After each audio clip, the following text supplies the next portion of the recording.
بسم اللہ الرحمن الرحیم وبہ نستعین انہ خیر ناصر ومعین وصلی اللہ علی محمد وآلہ الطاہرین۔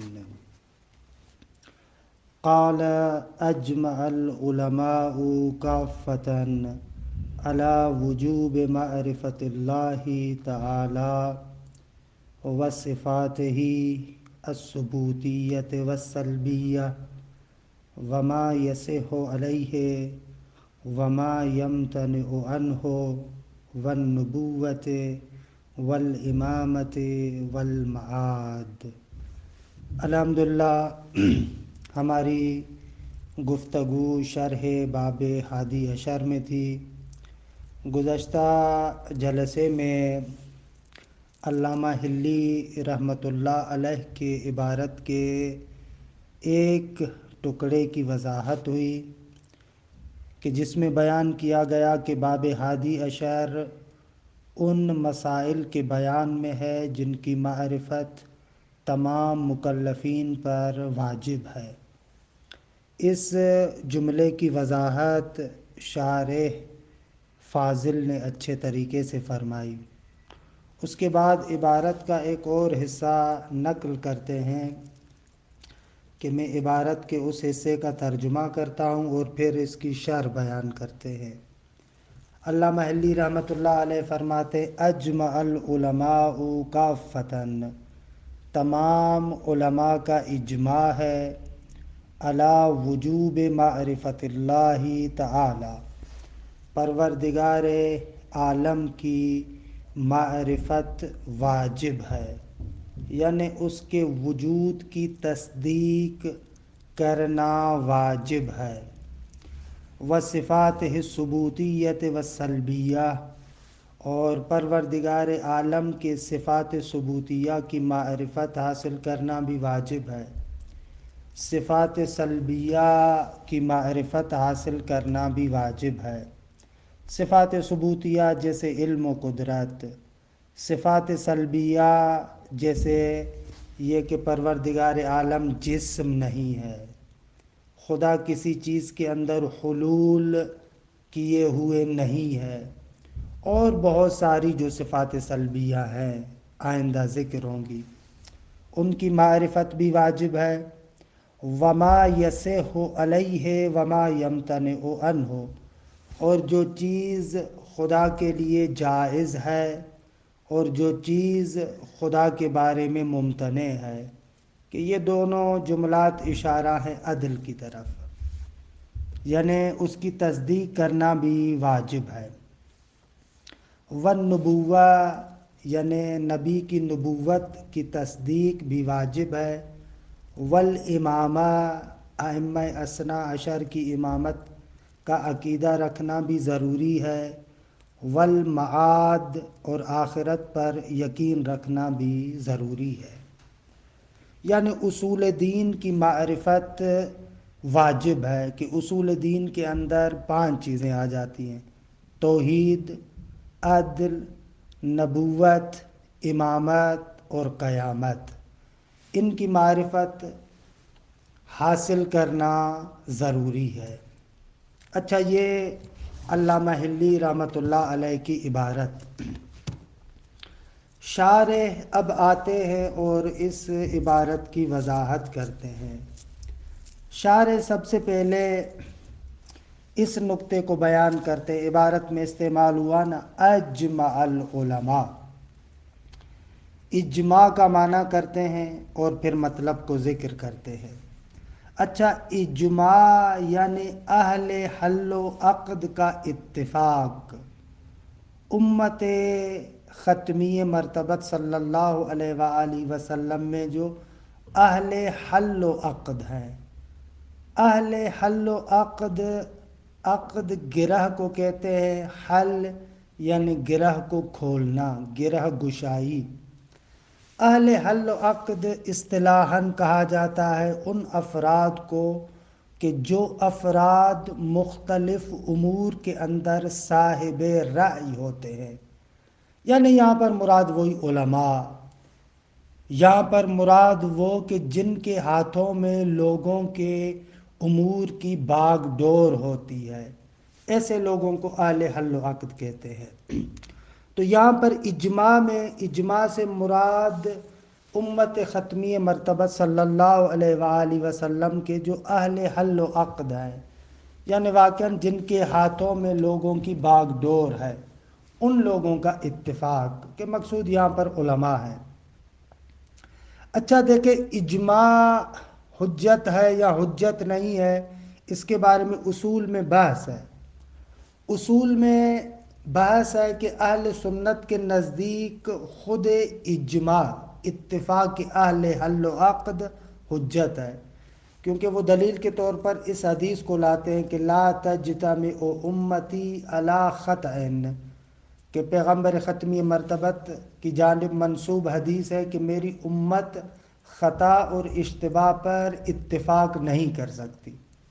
اس حدیث کے مطابق ان لوگوں کے پاس خود اجماع حجت ہے، جبکہ اہل تشیع میں اجماع بما ہو اجماع، اس اعتبار سے کہ علماء کا اتفاق ہے، اس اعتبار سے اجماع کی اہمیت نہیں ہے، مگر یہ کہ انسان کو یقین حاصل ہو جائے کہ ان مجمعین میں، یعنی اجماع کرنے والوں میں معصوم بھی شامل ہے، اس صورت میں اجماع حجت ہو جائے گا۔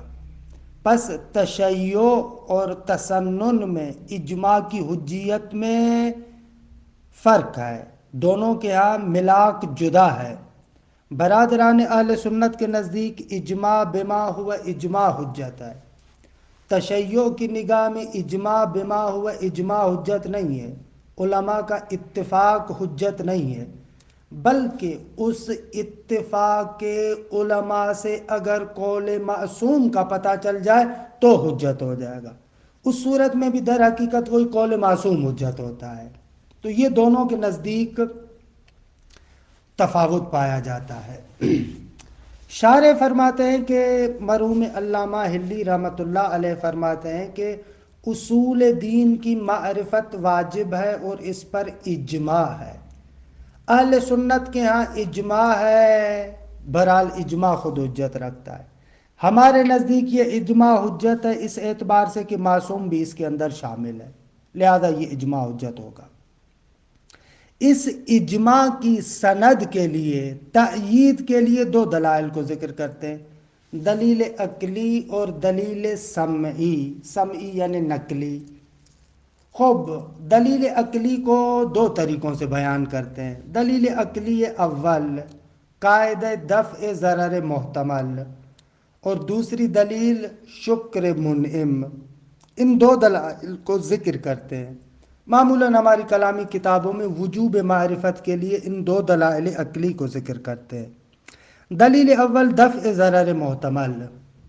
دیکھیں، عقلاء کے نزدیک یہ ایک قانون مسلم ہے کہ اگر ایک جگہ پر ضرر کا احتمال ہے، بے شک آپ کو یقین نہ ہو لیکن ضرر کا احتمال ہے، تو عقلاء کہتے ہیں اس محتمل کو دور پھینکنا چاہیے۔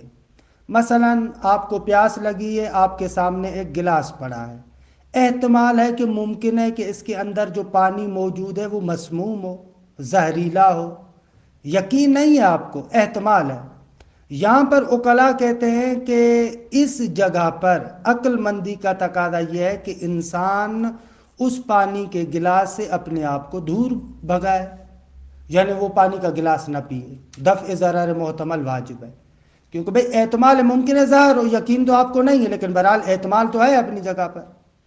دفع ضرر محتمل واجب ہے۔ نہ فقط یہ کہ عقلاء، بلکہ حتیٰ حیوانات کے اندر بھی دفع ضرر محتمل ہوتا ہے، یعنی کأنہ یہ فطری عمل ہے۔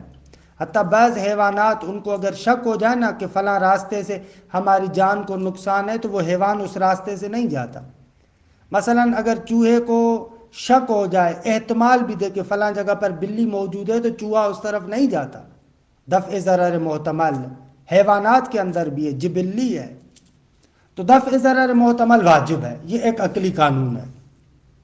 اچھا، آ جائیں اب خود ہماری بحث میں، وجوب معرفت کے لیے یہ کیسے دلیل ہے؟ فرماتے ہیں وجوب معرفت کے لیے اس طریقے سے دلیل ہے کہ کوئی بندہ آ کر مثلا احتمال دیتا ہے کہ بھئی ممکن ہے کہ اس عالم کا ایک خالق ہو، جب تک آپ نے استدلال کے ذریعے سے، دلیل کے ذریعے سے خدا کے وجود کو ثابت نہیں کیا، ٹھیک ہے، لیکن احتمال تو اپنی جگہ پر ہے۔ خود کوئی انسان احتمال دیتا ہے ممکن ہے کہ خدا ہو، جس خدا نے ہمارے لیے شریعت کو مقرر کیا ہو، اور اس شریعت پر اگر ہم عمل نہ کریں تو ممکن ہے آخرت ہو، اور اس آخرت میں ہم ہمیشہ کے لیے جہنم کا ایندھن بن جائیں۔ خوب احتمال تو ہے۔ جب احتمال ہے تو یہ احتمال ہمیں مجبور کرتا ہے کہ خدا کے بارے میں سوچیں، معاد اور قیامت کے بارے میں سوچیں، نبوت کے بارے میں سوچیں، کیونکہ بھائی اگر ہم خدا کے بارے میں تعقل نہیں کریں گے، آخرت کے بارے میں، نبوت کے بارے میں، شریعت کے بارے میں تعقل نہیں کریں گے، تو بہرحال اپنی جگہ پر یہ احتمال موجود ہے کہ ممکن ہے خدا ہو، اس نے شریعت بنائی ہو، اور اسی شریعت کے مطابق آخرت میں جنت اور جہنم کا فیصلہ ہونے والا ہو۔ اب کوئی بندہ آ کر اگر اس احتمال کی اعتنا نہ کرے اور قیامت کے دن اس ضرر میں جا کر پھنسے، تو تمام عقلاء اس بندے کی مذمت کرتے ہیں اور کہتے ہیں کہ بھیا جب اتنا بڑا ضرر کا احتمال تھا تو نے کیوں نہیں اس کی بررسی کی؟ لہذا دفع ضرر محتمل کا قانون ہمیں مجبور کرتا ہے کہ خدا کے بارے میں سوچیں، معرفت حاصل کریں۔ یہ دلیل اول ہے۔ دلیل دوم شکر منعم، کہ یہ بھی ایک عقلائی اور عقلی قانون ہے کہ اگر کوئی بندہ آپ پر احسان کرتا ہے تو عقل کا تقاضا یہ ہے کہ اپنے محسن کا شکریہ ادا کرے انسان۔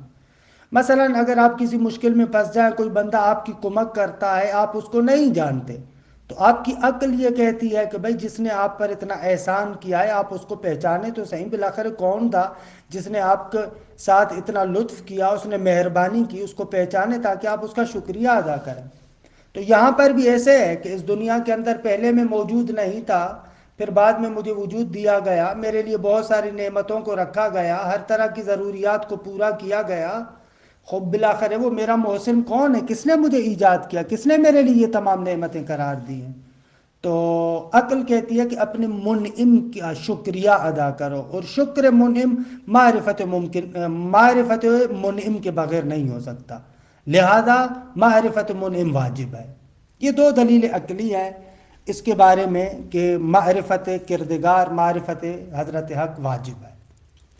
اچھا، دلیل سمعی قرآن مجید کی آیات بھی ہیں اور حدیث بھی ہے۔ قرآن مجید کی آیت یہ آیہ کریمہ فَعْلَمْ أَنَّهُ لَا إِلَهَ إِلَّا اللَّهُ، کہ یہاں پر فَعْلَمْ امر کا صیغہ ہے، اور ہمیں اصول میں پڑھایا جاتا ہے کہ امر ظہور رکھتا ہے وجوب میں، بس فَعْلَمْ یعنی تم پر واجب ہے، علم حاصل کرو، معرفت پیدا کرو اس بات کی کہ خدا فقط ایک ہے۔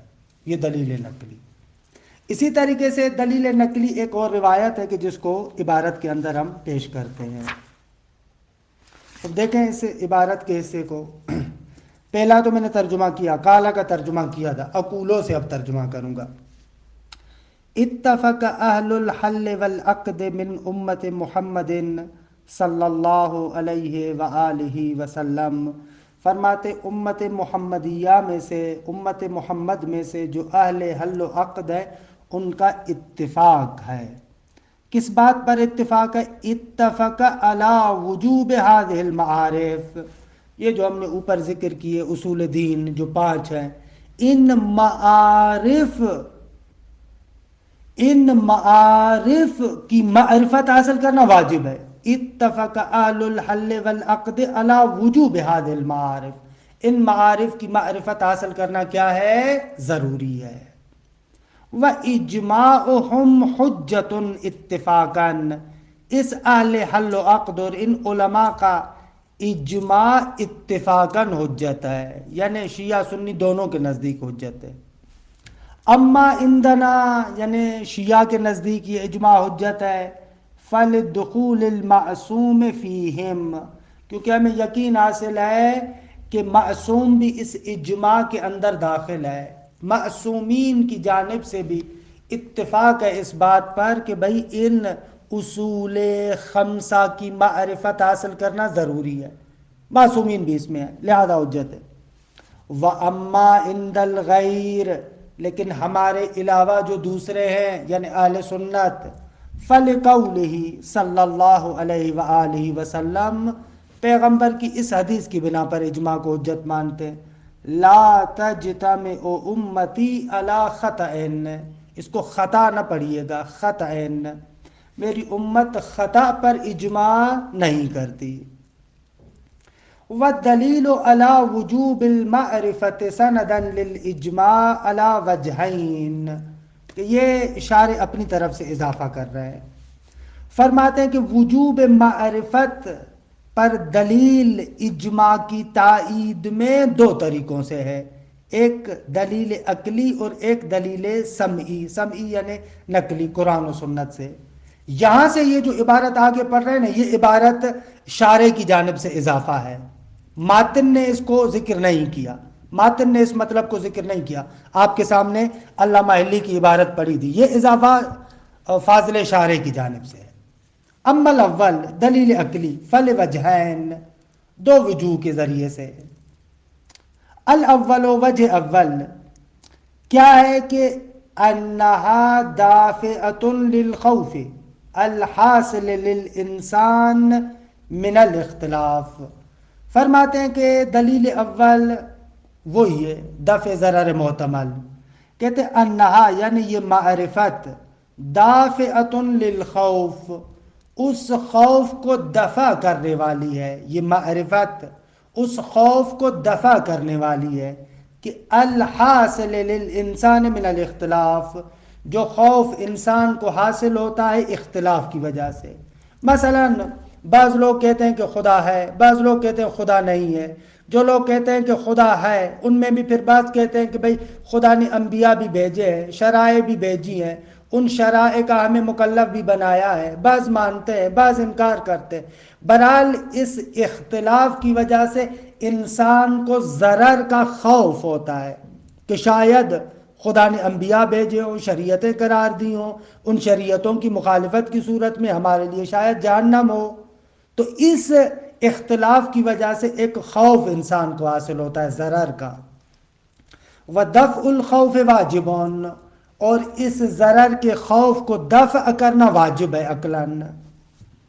خوب کس طریقے سے، کیوں واجب ہے؟ فرماتے ہیں اس لیے کہ لِأَنَّهُ أَلَمٌ نَفْسَانِيٌّ، کیونکہ یہ جو خوف ہے ایک نفسانی الم اور اذیت ہے. خوف بھی ایک طریقے کی نفسانی اور روحانی کیا ہے، اذیت ہے. یمکن دفعہ، اور اس الم نفسانی کو انسان دفع بھی کر سکتا ہے. فَيَحْكُمُ الْعَقْلُ بِوُجُوبِ دَفْعِهِ، پس ہماری عقل حکم کرتی ہے کہ جب یہ الم نفسانی دفع بھی کیا جا سکتا ہے تو اس کو دفع کرنا چاہیے. پس فَيَجِبُ دَفْعُهُ، نتیجتاً واجب ہو جائے گا اس الم نفسانی کا دفع کرنا. تمام شد. پس دفع ضرر محتمل کی بنا پر ضروری ہے کہ ہم لوگ معرفت حاصل کریں. بیان ذکر کیا. الثانی دلیل دوم ان شکر المنعم واجب، جو آپ پر انعام کرتا ہے، آپ کو نعمت دیتا ہے، آپ پر احسان کرتا ہے، عقلاً اس کا شکر ادا کرنا واجب ہے. ولا یتم الا بالمعرفہ، اور یہ شکر منعم تام نہیں ہوتا مگر معرفت منعم کے ذریعے. جب تک آپ کو منعم کی معرفت نہیں ہوگی تب تک شکر منعم ادا نہیں ہو سکتا. منعم کی معرفت نہیں ہوگی تو آپ اس کا شکر ادا کیسے کریں گے؟ اما انہ واجبون، پہلا نقطہ یہ کہ بھائی شکر منعم واجب ہے. کیوں؟ فرماتے ہیں اس لیے کہ فالاستحقاق ذم عند العقلاء بترکہ، کیونکہ اگر شکر منعم کو ترک کیا جائے تو عقلاء کے نزدیک انسان مستحق مذمت ہوتا ہے. عقلاء کہتے ہیں اگر کوئی بندہ آپ پر احسان کرے اور آپ اس کے احسان کا شکریہ ادا نہ کریں تو آپ کی مذمت کی جائے گی. هل جزاء الاحسان الا الاحسان. وَأَمَّا أَنَّهُ لَا يَتِمُّ إِلَّا بِالْمَعْرِفَةِ، یہ ہم نے عرض کیا کہ شکر منعم معرفت منعم کے بغیر ممکن نہیں ہے. فرماتے ہیں اس لیے کہ فَلِأَنَّ الشُّكْرَ إِنَّمَا يَكُونُ بِمَا يُنَاسِبُ حَالَ الْمَشْكُورِ، کیونکہ اگر شکر ہمیشہ مشکور کے حال کے مناسبت سے ہوتا ہے، مشکور کے حال کے مناسب ہی شکر ادا کیا جاتا ہے۔ خوب حال مشکور کا پتہ ہونا اسی وقت ہے جب آپ کو منعم کا پتہ ہو۔ فَهُوَ مَسْبُوقٌ بِمَعْرِفَتِهِ، اور یہ والا جو شکر ہے یہ مسبوق بمعرفت منعم ہے۔ اگر آپ کو منعم کی معرفت نہیں ہوگی تو اس کے حال کے مطابق آپ شکریہ ادا نہیں کر سکتے۔ وَإِلَّا لَمْ يَكُنْ شُكْرًا، اگر آپ کو اس کے حال کے مطابق شکر ادا نہیں، اگر آپ اس کے حال کے مطابق شکر ادا نہیں کریں گے تو شکر نہیں کہلائے گا۔ وَإِلَّا یعنی اگر حال مشکور کے مطابق نہیں ہوگا تو لم یکن شکرا۔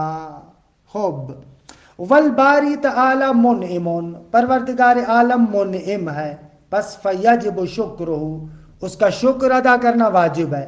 جب شکر واجب ہے تو فیجب معرفتہ، اور شکر معرفت واجب کے بغیر ممکن نہیں ہے، پس معرفت واجب واجب ہے۔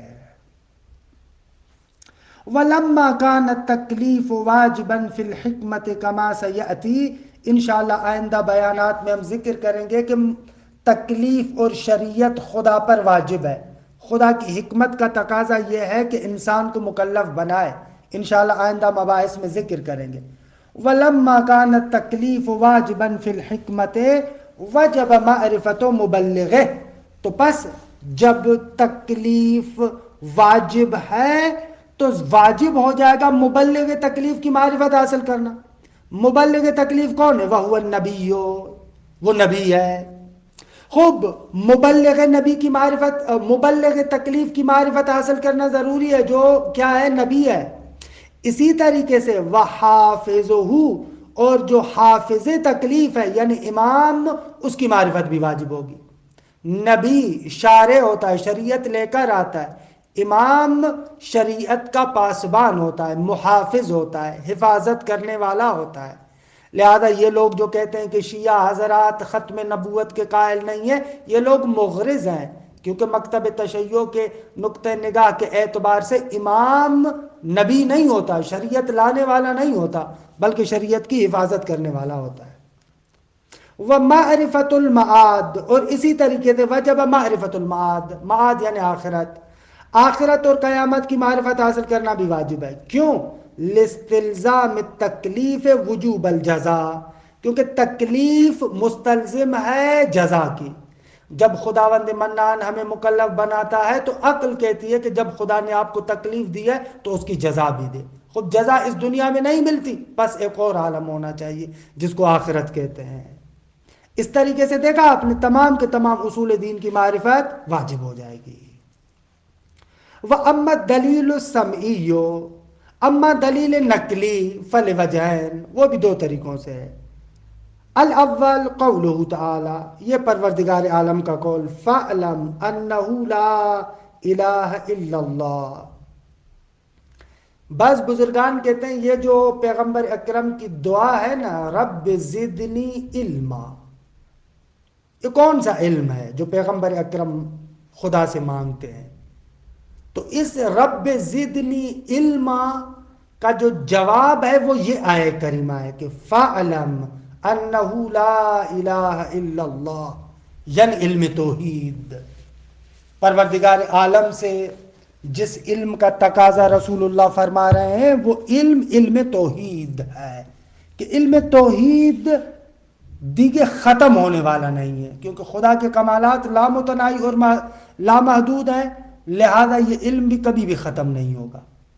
یہ جو پیغمبر کو کہا گیا کہ آپ دعا یہ مانگے قُل رب زدنی علما، اس کا جواب، اس کا متعلق یہ آیہ کریمہ ہے فَاعْلَمْ أَنَّهُ لَا إِلَٰهَ إِلَّا اللَّهُ۔ خب والامر للوجوب، اور فعلم میں امر ہے، اور ظاہر سی بات ہے کہ امر ظہور رکھتا ہے وجوب میں، لہذا معرفت توحید واجب ہے۔ والثانی لما نزل قولہ تعالی، جب یہ آیہ کریمہ نازل ہوئی، ان فی خلق السماوات والارض واختلاف اللیل والنہار لآیات لأولی الالباب، بے تحقیق آسمانوں اور زمین کی تخلیق میں اور رات اور دن کے آنے جانے میں اختلاف آنے جانے کو کہتے ہیں، اور اسی سے وہ حدیث ہے اختلاف امتی رحمہ، اس کا معنی یہی ہے، اختلاف یعنی آنا جانا، آنا جانا، اختلاف امتی رحمہ یعنی نہ کہ ایک دوسرے کے گلے میں ہاتھ ڈالیں، نہ کہ ایک دوسرے کے گریبان کو پکڑے، ایک دوسرے کی داڑھی کو پکڑے، نہ یہ نہ، اختلاف امتی رحمہ یعنی میری امت کے افراد کا ایک دوسرے کے پاس آنا جانا رحمت ہے۔ جیسے یہاں پر اختلاف واختلاف اللیل والنہار میں مراد کیا ہے؟ رات اور دن کا جھگڑنا یا رات اور دن کا آنا جانا، رات اور دن کا آنا جانا یہ مراد ہے۔ اور اسی سے ہم وہ بھی کہتے ہیں نا وہ مختلف الملائکہ، اہل بیت اطہار مختلف الملائکہ ہے، یعنی وہ جگہ ہے جہاں پر ملائکہ کا آنا جانا ہے۔ تو واختلاف اللیل والنہار، رات دن کے آنے جانے میں، لآیات لأولی الالباب، جو صاحبان لب ہیں ان کے لیے بہت ساری نشانیاں ہیں۔ جب یہ آیہ کریمہ نازل ہوئی تو قال النبی، پیغمبر ختمی مرتبت نے فرمایا ویل لمن لا کہا بین لحییہ ثم لم یتدبرہا، ویل ہے اس بندے کے لیے کہ جو اپنے دونوں جبڑوں کے دوران اس آیہ کریمہ کو چلاتا ہے، ثم لم یتدبرہا، اور اس کے بعد اس میں تدبر نہیں کرتا، یعنی آیت تو پڑھتا ہے لیکن آسمانوں اور زمین اور رات کے آنے جانے میں تدبر نہیں کرتا، ویل ہے اس کے لیے۔ رتب ذم علی تقدیر عدم تدبرہا، جو ان کے درمیان یعنی اس رات و دن کے آنے جانے میں، آسمانوں اور زمین کے اندر یعنی اس نظام کونی کے اندر تدبر نہیں کرتا، اس کے لیے کہا ہے کہ ویل ہے، یعنی مذمت ہے اس کے لیے۔ ای عدم الاستدلال بما تضمنہ الآیہ، یعنی جن نکات کو یہ آیت لیے ہوئے ہے اس کے ذریعے سے اگر کوئی بندہ استدلال نہ کرے، حالانکہ کیا آیت متضمن ہے کس چیز کو لیے ہوئے ہے؟ من ذکر الاجرام السماویت والارضیہ، ان غلط ہے، من کرے، من ذکر الاجرام السماویہ والارضیہ، اجرام جرم کہتے ہیں جسم کو، اجرام وہی اجسام ہے، یہ اجرام سماویہ اور ارضیہ کا جو ذکر کیا ہے پروردگار عالم نے، اگر کوئی بندہ آ کر ان میں تدبر نہ کرے، ان کے ذریعے سے استدلال نہ کرے، خوب دیکھیے اس کے لیے ویل ہے۔ بما فیہا من آثار صنع، کہ ان اجرام سماویہ اور ارضیہ کے اندر جو آثار صنعت حضرت حق ہے، بما فیہا من آثار الصنع والقدرت والعلم بذالک، کہ الدالت علی وجود صانعہا، آثار صنع، آثار علم و قدرت، اور بما فیہا من آثار الصنع والقدرت، خوب پروردگار عالم کی قدرت اور صنعت کے جو مختلف آثار ہیں ان کے اندر، والعلم بذالک، اور ان چیزوں کا علم، کہ الدالت علی وجود صانعہا، کہ یہ آثار کی صفت ہے، الدالت یعنی آثار صنع، کہ الدالت علی وجود صانعہا، جو ان کے بنانے والے کے وجود پر دلالت کرتے ہیں۔ واقعاً اتنے اجرام سماویہ، یہ زمین و آسمان، اس کے اندر یہ بہترین موجود نظام پروردگار عالم کے وجود پر دلالت کرتا ہے۔ وقدرتہ وعلمہ، نہ فقط یہ کہ آثار اس کے وجود پر دلالت کرتے ہیں بلکہ اس کی قدرت پر، اس کے علم پر دلالت کرتے ہیں۔